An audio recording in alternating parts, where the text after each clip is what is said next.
Good afternoon, everyone. Sivam here. I'm the technical lead for Mozilla Firefox and your host for today. It is the last day of a spectacular event, Hackathon, which was aimed at giving opportunity to students to excel and improve their coding skills. We are going to end this event with a bang as we bring you two very exciting sessions. The first session will be based on Flink, our sponsors. The second session will be on building your portfolio on LinkedIn so that you are able to shine in the eyes of the companies.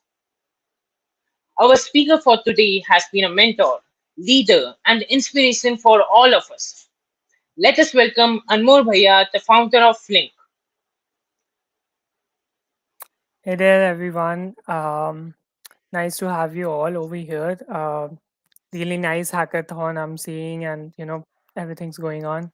So today we're just gonna kind of it's not like a promotional program. I thought instead of promoting Flink, I'll just teach you some basics on how to build side businesses, and at the end we'll see how we can promote Flink as well. So let's begin. Joseph, can you share the PPT, something like that? Amazing. So, Flink is basically a content writing firm. So we started around 5 to 6 months back. Um we basically started with writing content for clients, writing articles, blogs, and now it's like a team of 6 people writing full time, managing other freelancers, and having around 17 to 18 clients with us. It's been a really good journey. We've pivoted quite a lot. So let's see what Flink is about, right? So the idea of Flink basically came when I was searching for side income streams. Okay, now what should I do? What should I how do I make a passive income stream, right? So we came across some startup ideas, and then I thought, dude, this is not working. Like startups take, you need venture funding, you need a good amount of money to invest, you need time, you need innovation, you need a really good team. So then I thought, why not start something very normal or very common, or what I called as kirana store businesses.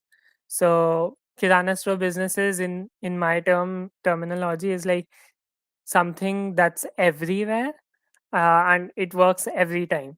So you see every locality has a kirana shop, and all of them work. All of them sell good amount of like all of them do good amount of business. So that's how the idea of Flink came. So we kind of searched the right industry, right kind of target audience, and it just began. We started with blogs, articles, but then we pivoted to LinkedIn, and then now we are pivoting to hiring and a tech model as well. So that's kind of the journey that we had with Flink, starting from 2 members to then 4, then 6, and now we have a lot of other freelancers as well and a lot other clients. Uh, so this is about Flink basically. But how can you build, you possibly build something similar to Flink where you don't have to give your 100% time, but you give around, 30 to 40% of your week's work time to a side income, to building a side income. That's the building part, you know. I just have a 3 step framework that I use to always build, side businesses. The first part is thinking about the why. What, why do you want to do this? Is it, do you want to innovate, or is it just the money that you're going after, or do you want to add value? You know, being very straightforward on the why part, because as you go forward you will have to make many pivots. Okay, now I'm having a full-time job, what do I do? Should I close it? So if your motivation is money, then you'll have to balance it. Okay, job mein I am getting this much, I'm giving this much efforts. Side business mein I'm xyz giving xyz hours, and I'm giving xyz efforts. So that's how kind of, you have to balance it. So that's when it's important that, are you providing value? Is it a purely innovation, or is it, kind of just getting money out of it? So first part is having a very good clarity on the why part, or why are you building what you building, right? The second part is finding the right PMF. PMF basically means product market fit. Now, the thing is, not every idea is scalable into a business. There are many problems in each industry which are very big, but just the target audience is not good enough. So, if your point of view is innovation in the first part, that is the why part, your why part is innovation, you can go for smaller problems as well, because you are providing value to the user, you are providing, you are helping their pain points, and your goal is not money, so your goal is not scale. At the time, your goal is providing value to the community, providing value to the right audience. So there you can go for smaller target audience, smaller pain points as well. But if your goal is money, or if you're looking for the so-called kirana shop business, so then you need to figure out the right product market fit. So how do you figure that out? You have to figure that out. Is it an existing market? So so basically we go with two directions over there. The market size and the innovation currently. So is it an existing market or is it a new market? And is it an existing product or service, or is it a new product or service? So this combines to become a four by four key matrix. Key is existing market, existing product, existing market, new product. Uh, so that's how it goes. So basically, you need to find a right fit of existing market and existing product to build these kirana shop businesses where there's a huge market. For example, Flink content mein there's a huge market. There's a huge freelancing market out there, so many freelancers from so many years. So existing market and existing product. There are content writers. People are buying content from a long period of time, and content is everywhere. So they'll still need it in the future. It's not like in future, you'll start seeing something else out of the box. Ki, okay, there's no content on website, you will get subliminal message or something like that. So content is always gonna be there. So it's an existing market, and it's an existing product of service that we are looking at. So similarly, while finding kirana store businesses, you have to find the right fit. So existing market and existing product. So I guess in how many people are there, I don't know. um, can you guys, uh, tell us one more example? So one is content writing, right? Can you tell me one more example of such existing market, such existing product? So the right fit, the industry. So just think and comment it down, in the chat. Thing, one is content, right? What's the next one that you can go ahead for?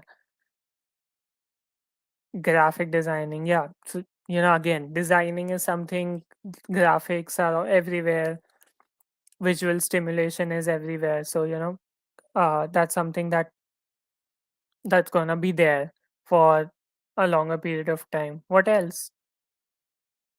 It could be product management, it could be freelancing industry, it could be website designing.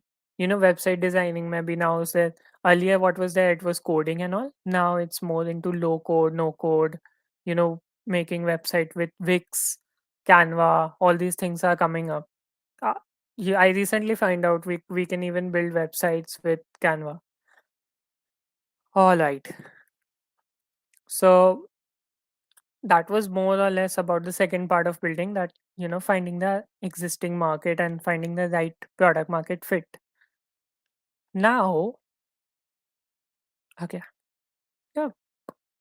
So now the third part that comes is execution. So execution, how to scale your product, how to scale your business. What I've done with Flink is all of our clients come from LinkedIn, and not even that LinkedIn page of Flink, but my LinkedIn page itself. So my LinkedIn profile, I post around one post a week for Flink, and we get a lot of clients from there itself. And then they go to the website and then they reach out to us, and that's how it works. So after like 5-10 minutes, we learn about that as well.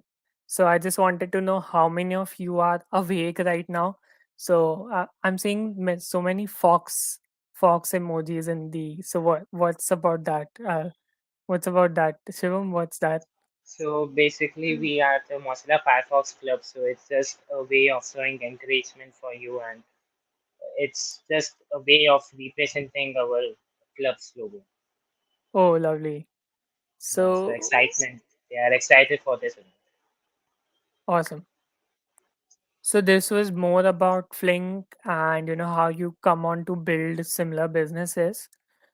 Now, telling something about the flagship program that we will host in the upcoming future. So many of you guys, many of students, many of interns, many of even full time people who are working, they want to break into the freelancing industry. They want to continue their jobs, they want to continue their college, and on the side, they want to, start earning something, start freelancing. So that's where we came across for the Flink flagship program. So this flagship program is basically a 5 to 6 week program where we teach you some bits about content writing. We teach you about, how to build your portfolio, how to basically start freelancing. And at the end of this program, we try to get you hired, or, we try to get you your first client into freelancing. So first paid client, we try to get you hired. And uh, that's like what's this whole flagship program is about. So 6 weeks, 5 weeks to 6 weeks, we onboard you. We kind of teach you what you need to do. We help you build your portfolio, and then we tell you the unconventional ways. That's LinkedIn, that's cold emailing, DMings, and all that kind of stuff. And then we try to get you hired and try to get you paid projects for the program. So right now, the registrations haven't opened. We are planning this for the November month, October, mid October or November. So you can enroll in the waitlist form that's given. So, and there's a referral program as well. So if you could refer more people, that would be better for your chances of getting in. Very limited seats. We'll see how many we can accommodate at the moment, but yeah, so that's about the flagship program. The link you'll get, Joseph would have put the link in the description or somewhere in the comments. So you can check that out, fill it later. Um, that's pretty much it. So, guys, any questions, anything about Flink, anything about the flagship program, anything that you'd like to know? So feel free to just put it out in the comments.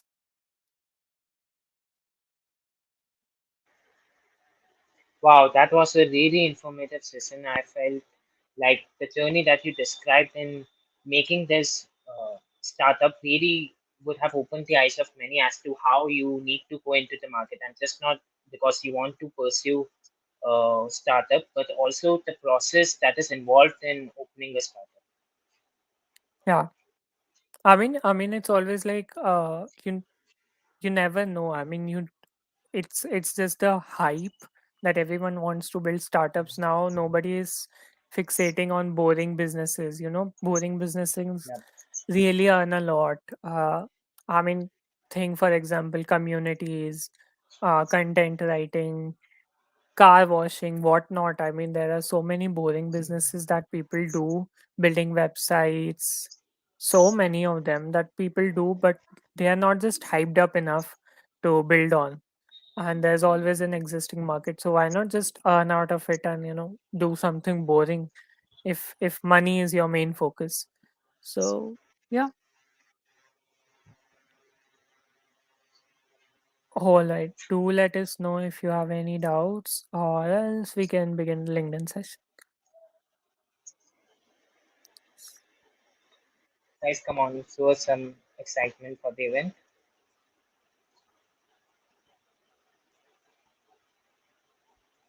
Lovely. So I'll stop my camera and I'll share my PPT for the LinkedIn one, and let's begin. Right.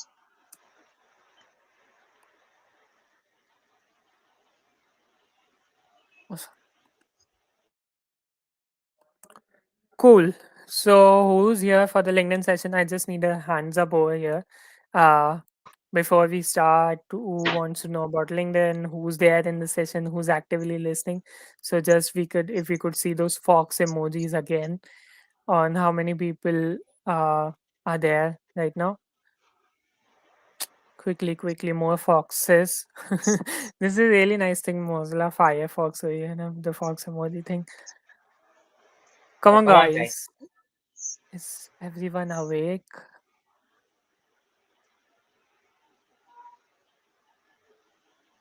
Nice.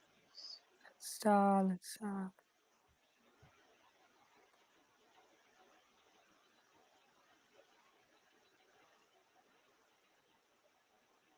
Okay, awesome.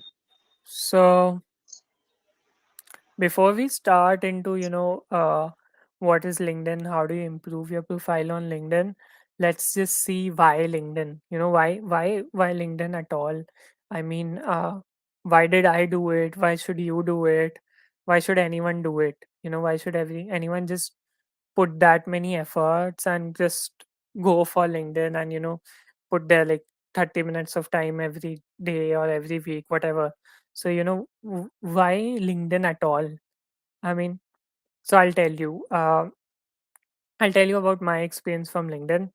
Uh, I come from a tech background, right? I'm your senior in BTech, and definitely I come from a very stream that is very technical, computer science along with artificial intelligence and machine learning.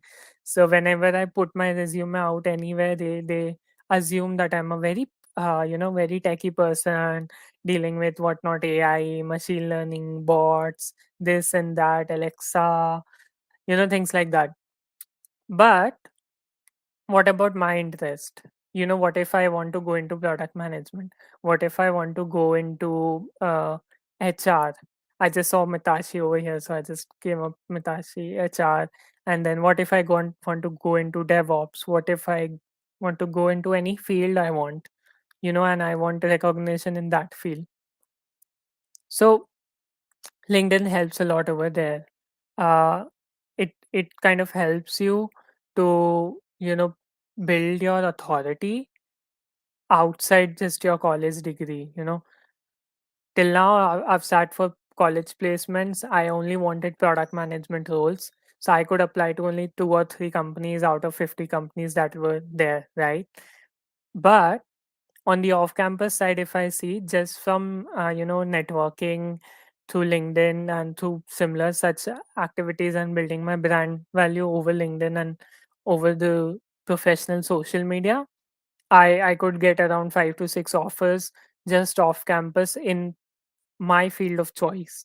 So that's how valuable LinkedIn comes across. Even for Flink, even for Flink, each client that comes to us is from LinkedIn, and that too not from our company's LinkedIn account, just from my LinkedIn account, right? So that's how big of a uh, you know effort that goes into LinkedIn. So if you're running a side business, you can run it through LinkedIn. There are a lot of opportunities that come through LinkedIn. I mean, I'm the placement manager at PM School, so I kind of get students hired into product roles and stuff. So all these opportunities, where do I get from? LinkedIn. There are you talk to product managers, you talk to people, so all these networking that goes from LinkedIn, you're selling on LinkedIn, you're getting referrals from LinkedIn. job offers, side businesses, whatnot. And even if not all of this, you're just building your profile as a human at some platform. Because now it's earlier what how we networked was, we'll go to the parties, we'll meet people over there, and we'll talk. Okay, tech conferences we are going, we are meeting founders and stuff, and then we network. But now it's so easier for you. You can just go to LinkedIn, you can DM 5 tech founders, and just you just get in touch with them. So it's plain networking game that you play over LinkedIn, and you reap a lot of benefits. Believe me, I don't have many kind of followers on LinkedIn, like 1000 followers, and it gets me a lot of traction, right? So think of people who've been doing this for 1 or 2 years, how much of uh, potential they have from LinkedIn.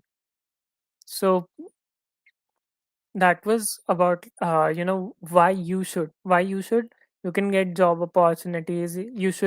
You won't have to rely on something. You won't have to rely on the college. You don't have to rely on college placement anywhere. I mean, there's an open market for you. Open jobs, referrals, people start reaching out to you, recruiters reach out to you. Uh, so how do you get started? The first part of getting started is making your profile. So I'm not going to teach you how to make your profile. Ki put your header, put your banner, put your profile picture. All these things you guys already know, right? Second year, third year students, everything. But I'll tell you, how do you start building your authority over LinkedIn? The first step is always, making your profile. But after that, the major first step is picking your niche. So what do you want to get out of LinkedIn? Is it a job? For example, let's pick the human resource industry. Is Do you want to get a job as an HR? So HR would be your niche. So that's how you figure out your niche. What do you want out of? Do you want to build a business? So you'll start talking about businesses. You'll start talking about your business on LinkedIn. So that's your niche. So for example, my niche is product management and content writing and startups. So basically talking about businesses and product management. So that's my niche. You have to figure out what your niche is. The second part is starting to write.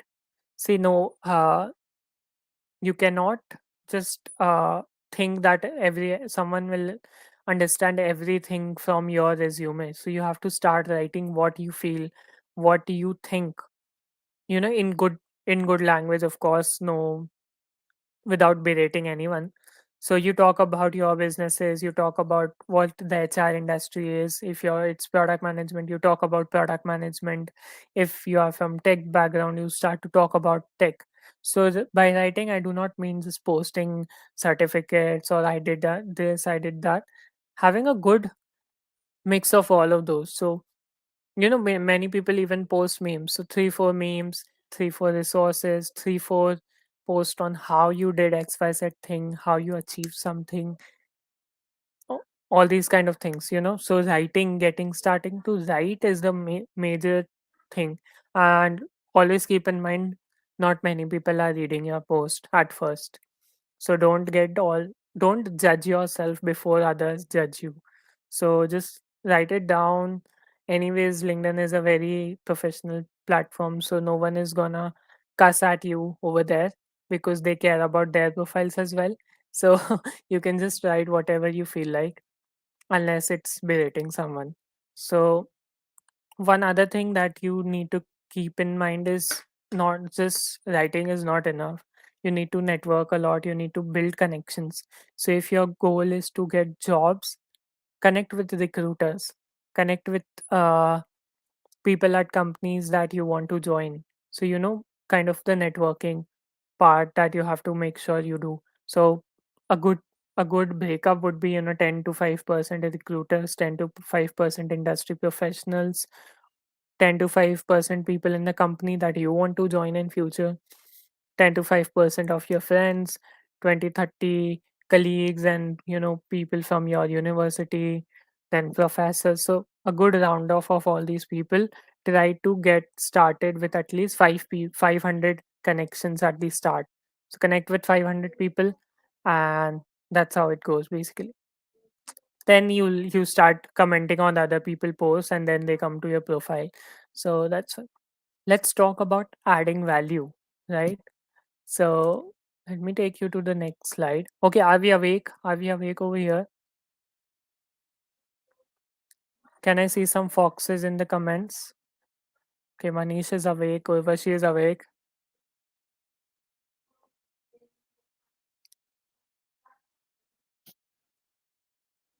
Okay, let's go to the next slide. Okay, so this is the place where I was talking about.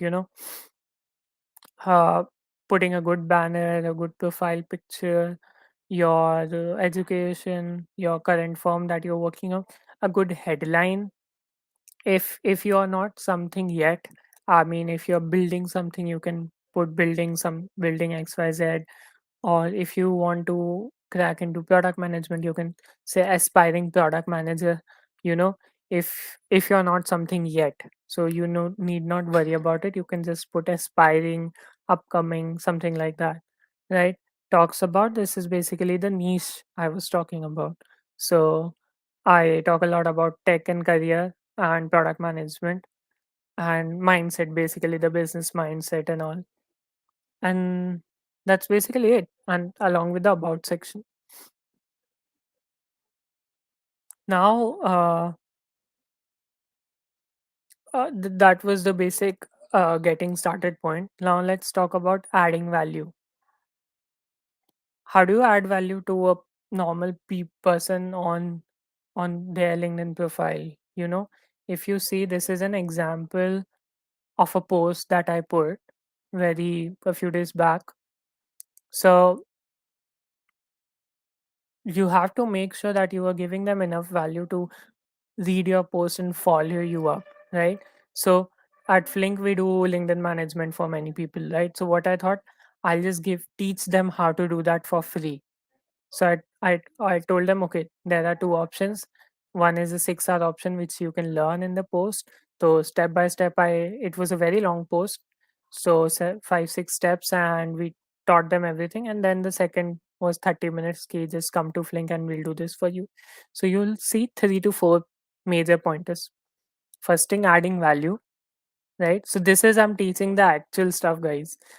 This is, I'm not telling you use hashtags or write consistently on LinkedIn. I'm telling you how to tailor each and every post. You know, uh, every single post. How do you structure it? So you'll see the first line is always the hook. You'll see my pointer over here, right?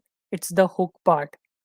If this hook part is not good enough, in 1 or 2 seconds, if people are not getting attracted by it, they'll move on. So are you struggling to post regularly on LinkedIn? So this is something that many people must be having. So by this, I'm just telling them, okay, if this is the problem, just stop and read ahead. And then I tell them, okay, what's the whole synopsis about? So, like, what's the table of contents? So basically, I'm telling you how to do it in 6 hours, or I'm telling you how to do it in 30 minutes. So they see if the free wala part, and they start reading. Now that's basically it, right? I'm giving them huge amount of value in the post. If they like it, they'll follow me ASAP, or they just move ahead. The third part that comes is the hashtags. So who are the people that I want to go to? Product management is some industry that I usually focus on, so that's just my niche. So I want my niche people to read this post. This might be not your case. Uh, the target audience for my LinkedIn wala thing is startup and founders and entrepreneurs. So that's why I use those hashtags so that it reaches those people. Now you see the hook, the table, and the value, the hashtag. Now in the comment section, I'm selling the thing. Okay, this was the 6 hour way. This is the 30 minutes way. So if you don't want to do this all things, I told them how long of a thing it is, how much efforts they need to put in it. And then I told them, okay, if you don't want to put that many efforts, I'll do it for you, and Flink will do it for you. So this is kind of indirect selling. that telling them, okay, how much do you need us, and then telling us, okay, we'll do it for you. So that should that is how one of your posts should look like. A good hook point to hook them to your post, lots of value, the right set of hashtags, the right set of CTA, that is call to action, or where you want to, what's basically what's your goal with them. Are there any links you want to direct them to? um, are you selling something, or if it's not something else, you just want them to read your article or anything. If you just want to engage with them, you can put something comment like, so what do you write regularly on LinkedIn, so something like that, just whatever your goal is, you put that down afterwards. So it's good, right? uh that's how you basically add value and write one single post. Now the next part that comes with LinkedIn, which many of us miss out, is storytelling. This is what I'm doing since 30 minutes over here. I'm telling stories and storing, okay, how we did Flink, how we did that, how we did this. And that's why you guys are learning. Because as humans, we tend to talk more about life. We tend to talk more about love and, all these stories that we build up so that people remember, right? So that you can connect with me. Okay, you don't want a job in tech. You were connecting with me over there. You want to start LinkedIn. You were connecting me with over there, right? So storytelling is a very important part. That is why many profiles you'll see who have really good achievements, they are posting certificates week after week, week after week, but the follow ratio is very less. uh so that's where storytelling comes across, because people are not connecting with them. They're feeling, oh, this person is so good, he's just awesome, and he's getting certificates. So they'll keep you as a role model rather than learning from you. So you have to make sure that you connect with your audience in the right part, right? So storytelling. So I'll tell you an example of storytelling as well. So you'll see one more post over here, the recent post about dhokla. So everyone has eaten dhokla, right? This is something very out of the box. No one talks about such things. So I tried, okay, so how do you make a dhokla? Do you know how to make a dhokla or not? So for this pic, there were two hooks. One was the dhokla picture and then the headline. Do you know how to make a dhokla? So if no, then many of us would say no. Then would you serve it to your guests? So the point of this post was that you have to outsource your things as a founder or as a entrepreneur. You cannot do everything, but how do you make it into a story to and attach it to dhokla is the creative part. So you need to make sure that you are adding value in a way that people enjoy and people remember. So people might not see that, if I would have said, don't do everything by yourself, something like that. But if I did dhokla, everyone came to read it, and they kind of like just got into the story and they just liked it, something like that. So right, you have to make sure that you you put yourself out there with a story, with a vision, and you connect to the people. So that's basically what storytelling is all about, making stories to connect with audience and making them feel like you, that they are a little 2 3 steps just behind you, so they can learn from you, they can read your content, and they feel it light and easy. One more thing I always say is make your content readable. So no long paragraphs, one, two lines, and then not many hashtags, just focusing on your industry, because we don't want to spam. We want to build a we are not doing it for the likes, right? I don't want 1,000 likes and then no clients. Instead, I'll be okay with 27 likes and 5 clients out of it. So that's basically the thing, right? Any pro tips from my end is that try to be a pro on LinkedIn. You don't need to get 1,000 likes. You need to engage. You need to build a genuine community out there.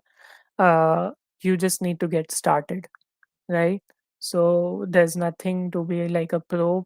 The people you see over LinkedIn, they've been there from 1 year, 2 year, and they've built their profiles. So don't compare yourself to them. Don't judge your own content. Just go with the flow. Keep writing. Don't try to be a pro. Don't berate anyone on LinkedIn, and just add value, more and more value, as much as you can teach, as much as you can tell others. Just go ahead with that, and people will start, you know, getting to follow you, connecting with you. So that's pretty much of it. We can just go ahead with the Q&A right now. Yeah, I love the way you approached this session. I think it was more about how to do it. Like first talking about the niche, like what are the main things that you want to do, because most of the people end up uh, taking cues from others which are not appropriately just on them, like they are not for them.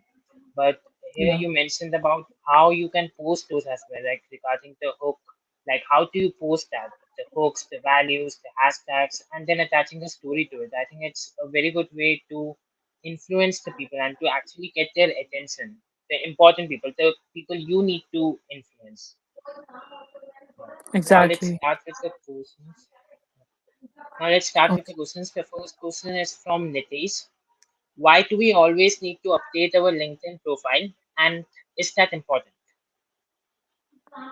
Updating is important, as in, you don't need to really put everything out there that you did this certification or you did and that, this and that. But okay, the good major parts that you joined some organization, you are joining something. So that is something that you can update. I mean, necessary updation again and again is not really important. Just the major points. So if someone is reaching out to you, if a recruiter is reaching out, so they know, are you in your third year or fourth year? So they can reassess the opportunity that are reaching out to you. So you might not need a full-time job as of now in third year.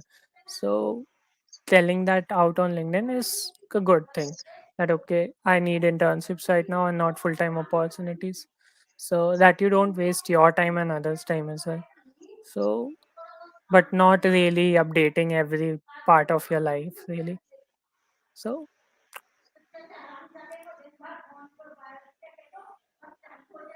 Next okay. question is from Manish. What all achievements can we upload there? Will it work if they are small achievements? I mean, yeah. I mean, again, see, no achievement is small or big. I mean, you do not need to win um, international level hackathon. Every achievement is an achievement at the end.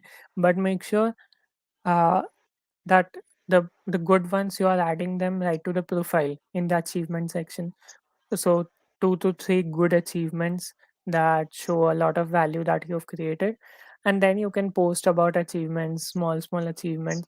But make sure, do not overpost them. Small achievements as in certificates that you're getting, competitions that you are participating in, webinars that you are attending. So unless you have a story related to them, don't post about them. Okay, I did this certificate, so that's not it. This was the certificate I did. These were the problems that I solved, these were the problems and challenges I faced, and this is what I learned out of it, and this is how you could do it. So that way of putting out a small achievement would be better than just posting the pics of certificate and getting those 30-40 comments with the congrats emoji, right?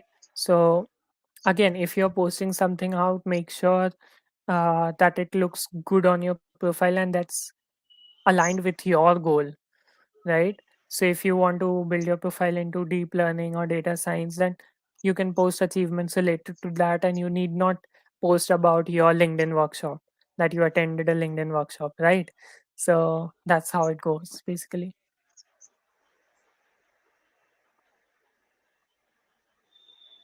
Next question is from Siddharth.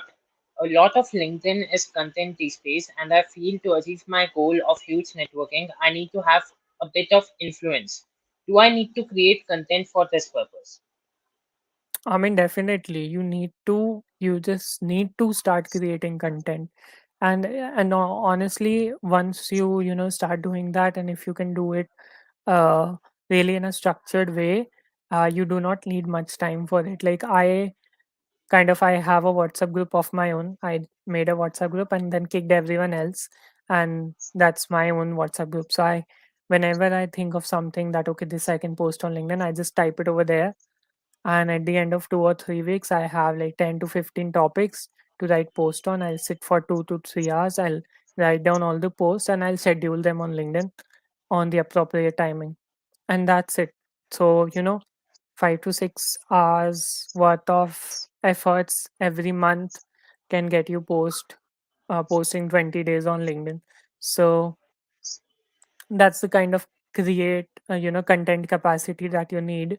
You do not need to sit every day for 1 hour creating a post, writing, and fuzzing about it. You'd see many of even my posts or many of my friends posts who are very on a bigger scale than LinkedIn. They are not really uh, you know sitting every day. We schedule our post, we kind of automate it as much as we can to save our time. And content is again very important. You have to make sure that you add value. So just make sure you do keep doing it. And a good 15-minute every day would be enough, so that you go on to comment on other people post. But make sure you have to create content for your own profile, because you can go to comment on someone else's post and you can follow them, but you also need people to follow you. And you kind of want to build your influence and your authority, as you said. So you have to create content for that. So yeah.